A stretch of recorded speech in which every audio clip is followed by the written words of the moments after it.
Doctor Baba Saheb Ambedkar open university.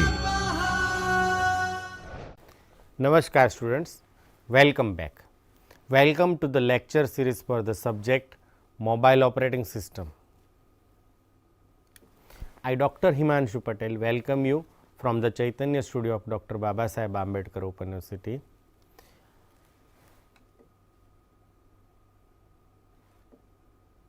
In last lecture, we have discussed about the definition of generalized operating system.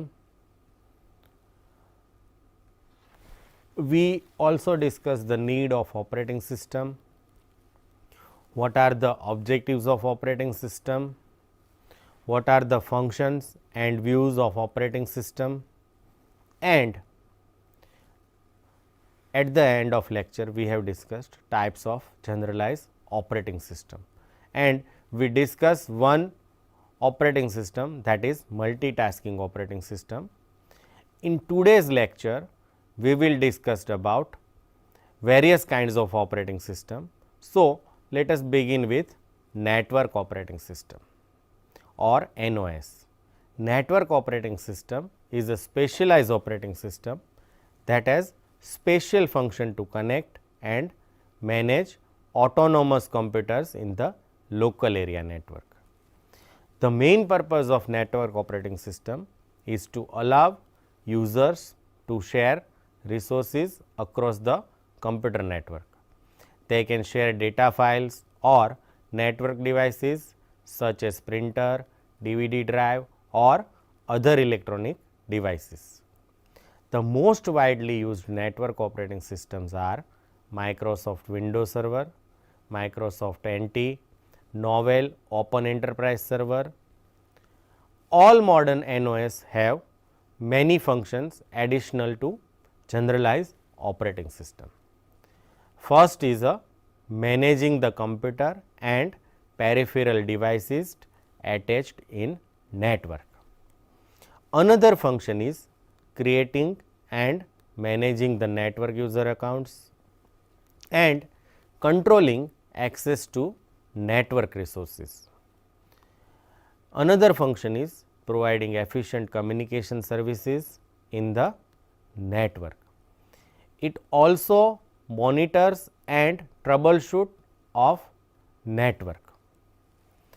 It provides network routing features and it also provides interface to users for remote access of data files and devices across network.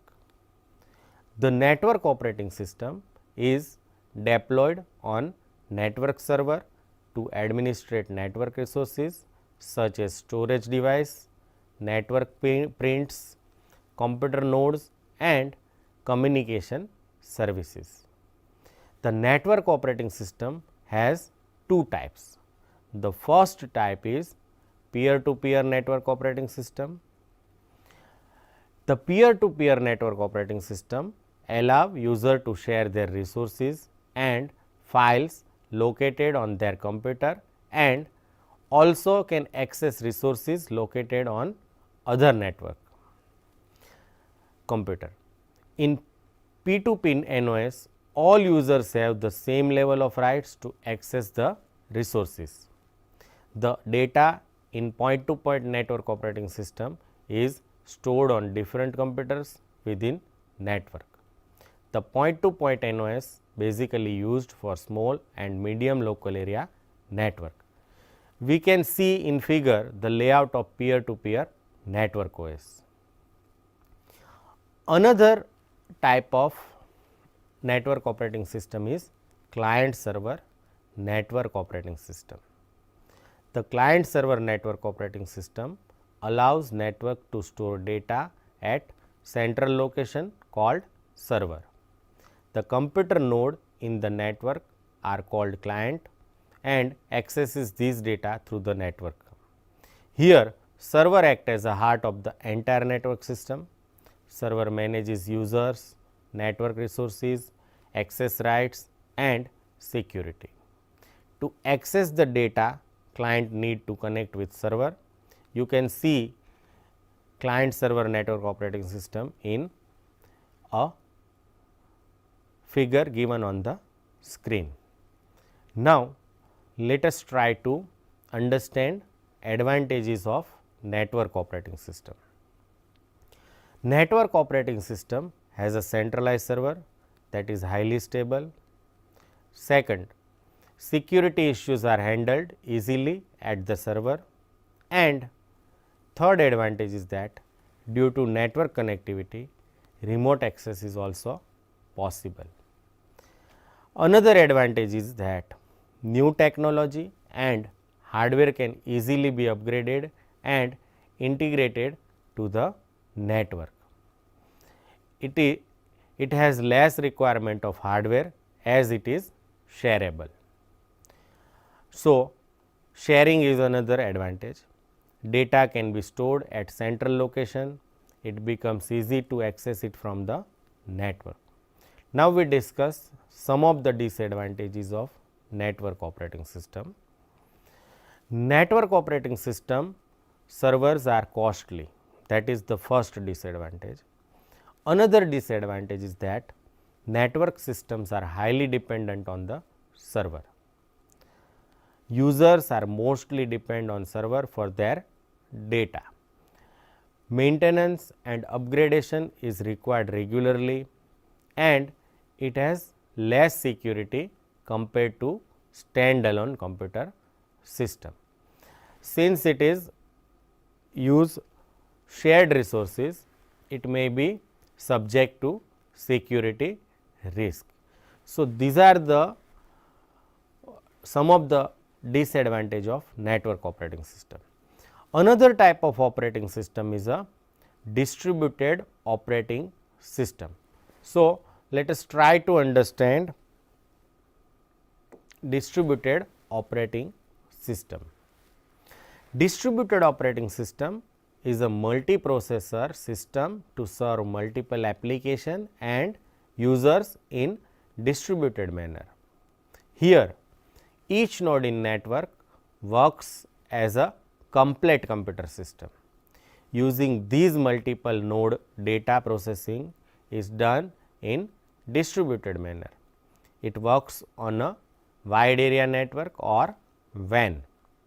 Resource sharing and fast processing is the main purpose of distributed operating system.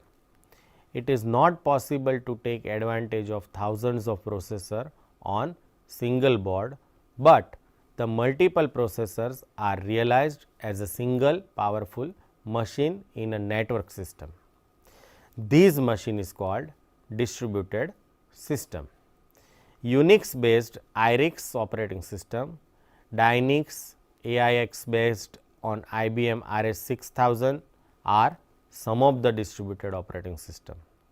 You can see in the figure working layers of distributed operating system.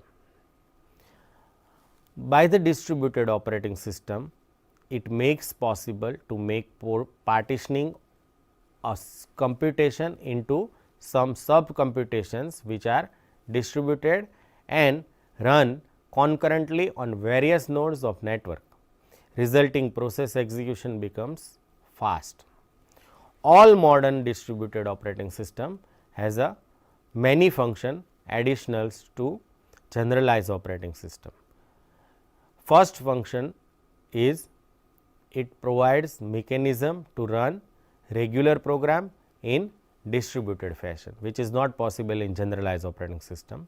Second, it provides easier mechanism to user for accessing network resources, and processes may execute on any network node. Distributed operating system needs to manage processes by efficient way as compared to generalized operating systems process management. So, it has some complex process management. Then multiple processes run on a different network node. Synchronization and inter-process communication methods are provided by the distributed operating system. Distributed operating system provide one interface to all resources in the network, the user feel as if work is done on a single operating system. Now, let us try to understand what are the advantages of distributed operating system.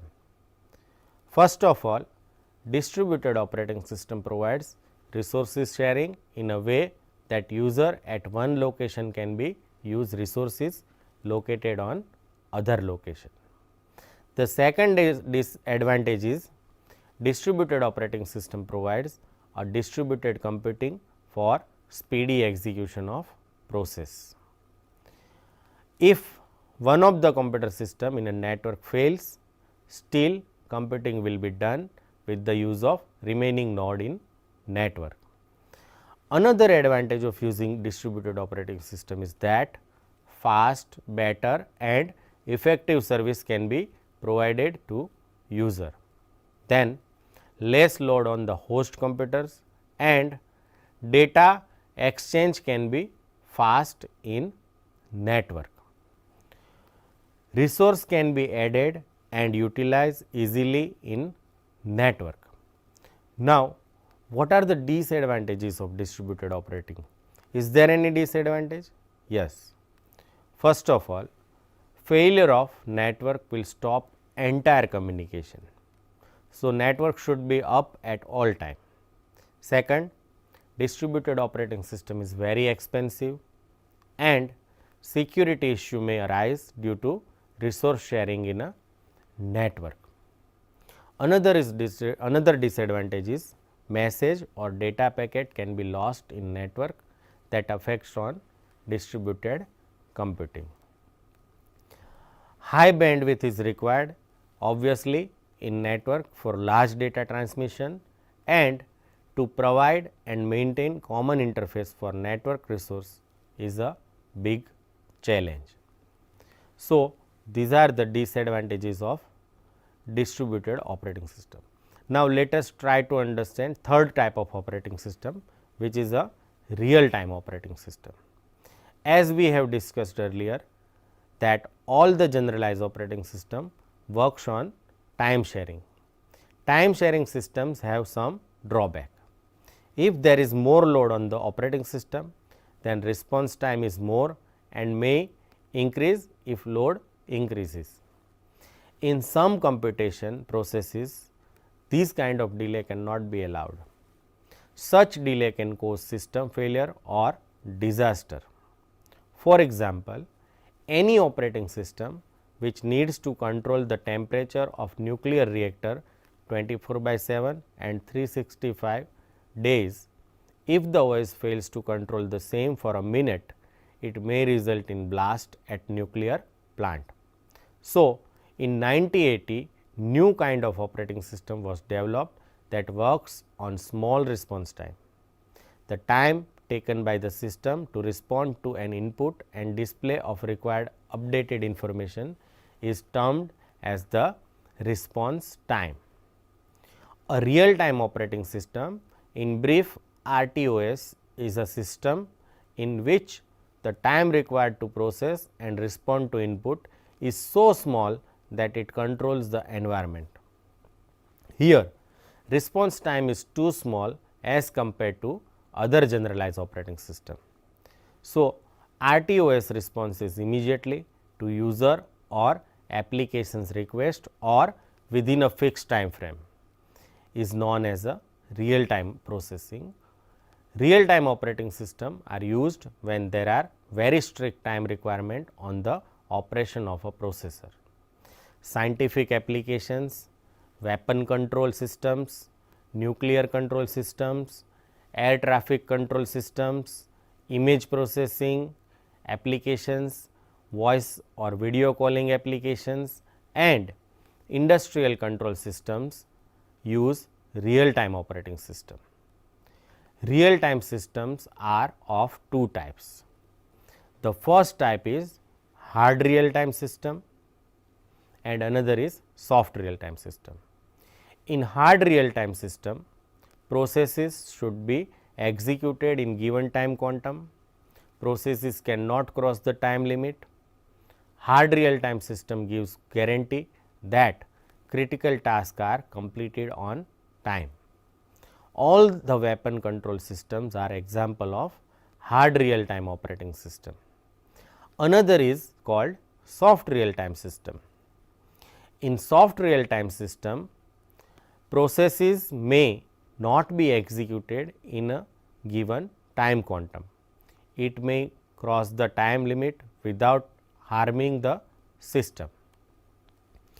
A critical real time task gets priority over other tasks and retains the priority until it is completed.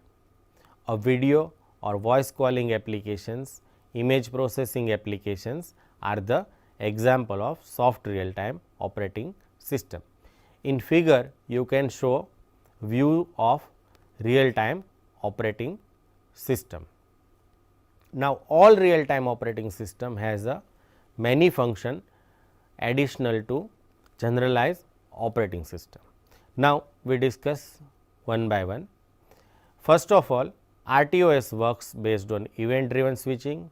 High priority tasks are allocated CPU services first as compared to lower priority tasks.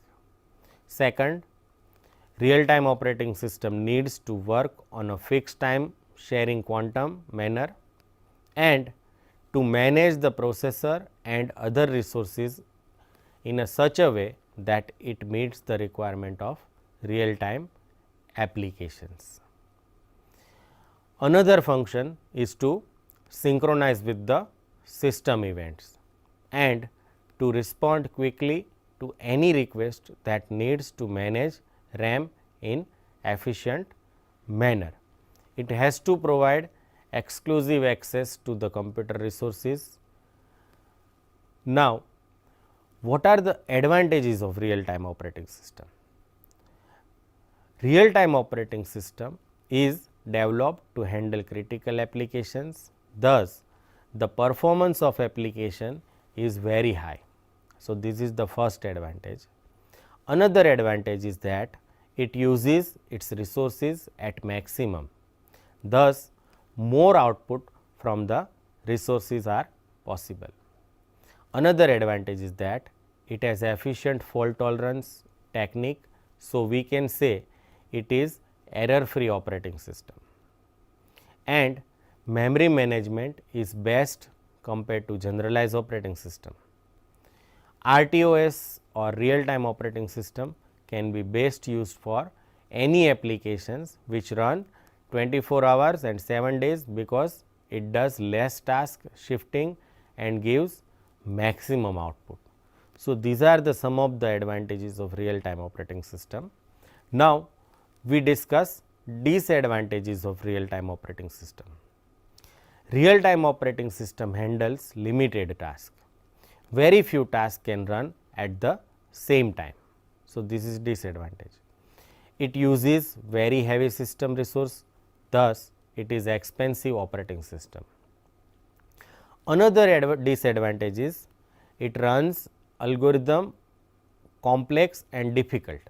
It is very difficult to write that algorithm for a designer, and it needs specific device driver and interrupt signals to respond earlier to the interrupts. We can say RTOS is low multitasking. RTOS run few tasks, so limited tasking is done few times. Next type of operating system is embedded operating system. Embedded operating system is the system which is made for specific task.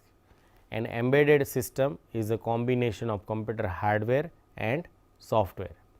It defined for specific functions within a system. Embedded system has an operating system, but it is not generalized operating system. Embedded operating system performs all the basic functions of OS like initialization, task management, memory management, process scheduling, etc., but with little or no user interface. Embedded OS has a limited task related to specific environment. ATM machine, high-end cars, mobile devices digital television have embedded operating system. Embedded operating system has a three main components: hardware, software and real time OS.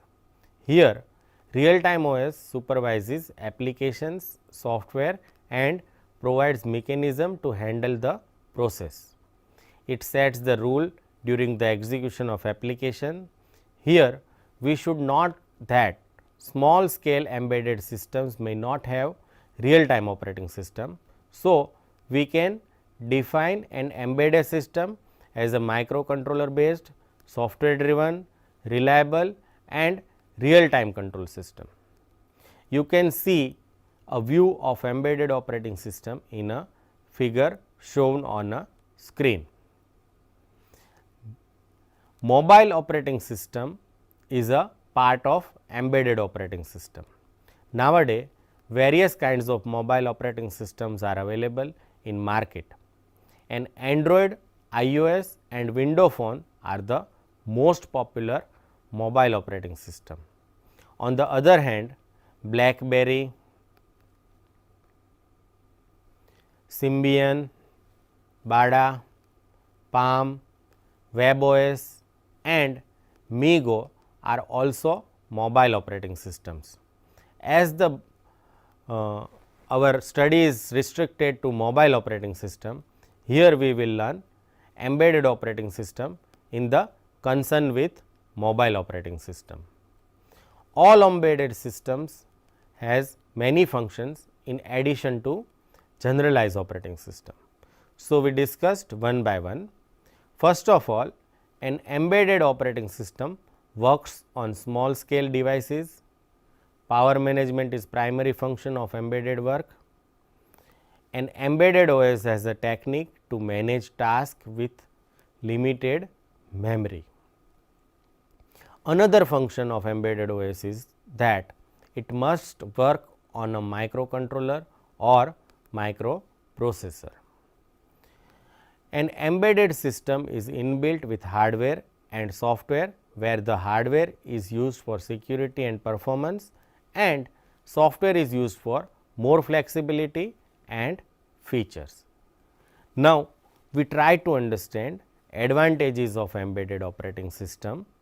So, what are the advantages? First of all, embedded operating system is a combination of hardware and software. Thus, it is easy to customize. Another advantage is generally embedded OS is small in size, so can be loaded fast. Another advantage is it requires low cost to develop and it can work on low power. It can execute tasks with limited processing power and it works for the predefined task, thus performance is also good. Now, what are the disadvantages of embedded operating system? First, embedded OS cannot be powerful multitasking. Another disadvantage is troubleshooting is also difficult and it is difficult to transfer data from one system to other. It is also difficult to update embedded operating system. Now, let us quickly review the main points of the lecture. We have discussed network operating system, which is used to manage network resources like computer, nodes, printer and other devices. We have discussed distributed operating system, which is used to serve multiple applications and users through multiprocessor. To handle the on time situation and given immediate response, we use real time operating system. So, we have discussed real time operating system and lastly, we have discussed embedded operating system, which is made to handle specific task. I hope you enjoyed this session. Thank you and happy learning. स्वाध्यायः परमः